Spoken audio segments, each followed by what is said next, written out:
পঞ্চগড়ের জন্য এটাই 10 দলের প্রতীক। এটা কয় দলের প্রতীক? আবার বলেন, কয় দলের প্রতীক?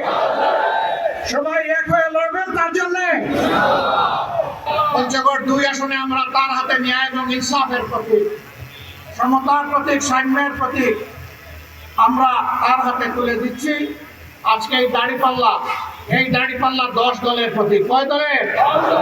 সবাই বিজয়ের জন্য কাজ করবেন। সবাইকে ধন্যবাদ।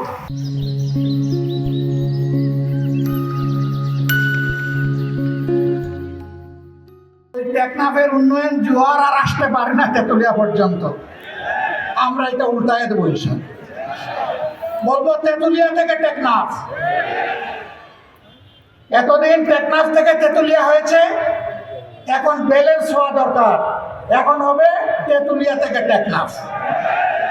আপনারা মন খারাপ করবেন না তো? আলহামদুলিল্লাহ, 4টা নদী, বিশাল নদী, আল্লাহর নিয়ামত।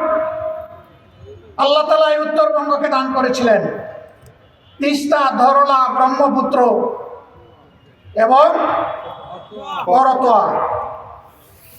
আজকে আস্তে আস্তে উপর থেকে দেখলাম নদী নয়, মরুভূমি।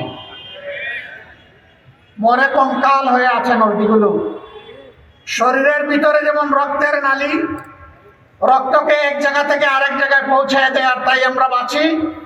যদি ওই রক্তনালী বন্ধ হয়ে যায় তাহলে মানুষ মারা যায়। আজকে আমাদের আল্লাহর দান এই নিয়ামত, নদীগুলাকে খুন করা হয়েছে। এই দেশের কি কোনো মা বাবা ছিল না?